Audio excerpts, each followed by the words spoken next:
Guys, welcome back to my YouTube channel. ಇವಾಗ ಎಲ್ಲಿಗೆ ಹೋಗ್ತಾ ಇದೀವಿ? ತಿನ್ನಕ್ಕೆ ಹೋಟೆಲ್ ಹುಡುಕಿ ಫಸ್ಟು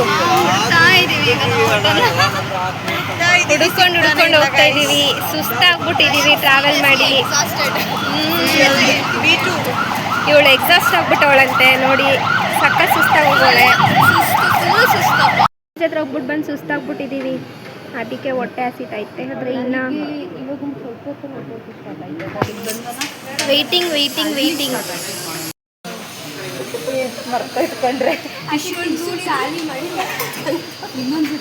ಇವಳಂತೂ ಟಿಶ್ಯೂಲ್ಲಿ ಒರೆಸ್ತಾಳೆ ಪ್ಲೇಟ್ನ. ಅದೇನು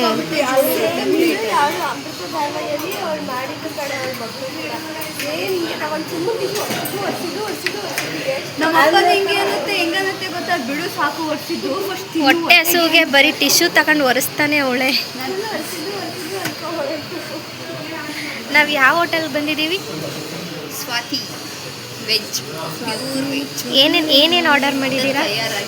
veg fried rice, okay. Veg pulao.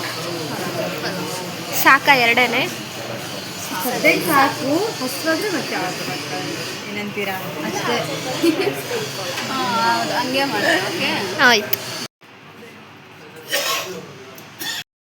ನೋಡಿ ಗೈಸ್, ಇವಳೇನೋ ಹೇಳ್ತಾವಳೆ, ಇಲ್ಲೇನೋ ಡೆಕೋರೇಟ್ ಮಾಡೋಳಂತೆ. ಇಟ್ಸ್ ನಾಟ್ ಡೆಕೋರೇಷನ್, ಡೆಕೋರೇಟ್ ಮಾಡೋಳೆ ಅಂದರೆ ಬರೀ ಕಿತಾಪತಿ ಮಾಡ್ಕೊ ಕೂತಾಳೆ. ಕಿತಾಪತಿ ಹೆಂಗಸರು ನೋಡಿ, ಒಂದೇ ಪ್ಲೇಟಲ್ಲಿ ಎರಡೆರಡು ವೆರೈಟಿ. ಸುಸ್ತಾಗೋಗ್ಬಿಟ್ಟಿದ್ದೀವಿ. ಇವಳು ನೋಡಿದ್ರೆ ಟಾಪ್ಸೇ ತಗೊಂತ ಇಲ್ಲ.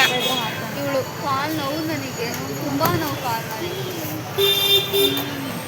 ಇವಳಂತೂ ಫುಲ್ ಟಯರ್ಡು. ಇನ್ನೊಂದ್ಸತಿ ಊಟ ಕೊಡ್ಸ್ಕೊಂಡು ಕರ್ಕೋಗ್ಬೇಕು. ನೋಡಿ ಗೈಸ್, ಬಟ್ಟೆ ತಗೊಂತಾನೆ ಇಲ್ಲ. ಅಲ್ಲಿಂದ ಇಲ್ಲಿಗೆ, ಇಲ್ಲಿಂದ ಅಲ್ಲಿಗೆ ಆಡಿಸ್ತಾ ಬಿದ್ದವಳೆ. ಕೊನೆಗೂ ಸ್ವಲ್ಪ ಶಾಪಿಂಗ್ ಮಾಡಿಕೊಂಡು ಅಲ್ಲಿಂದ ಬಸ್ ಹತ್ಕೊಂಡು ಹಾಸ್ಟೆಲ್ ಕಡೆಗೆ ಹೋದ್ವಿ. ಇವತ್ತಿನ ಲಾಗ್ ಹೆಂಗಿತ್ತು ಅಂತ ಕಮೆಂಟ್ ಸೆಕ್ಷನಲ್ಲಿ ಕಮೆಂಟ್ ಮಾಡಿ ತಿಳಿಸಿ. ನೆಕ್ಸ್ಟ್ ಲಾಗಲ್ಲಿ ಸಿಗ್ತೀನಿ. ಬಾಯ್.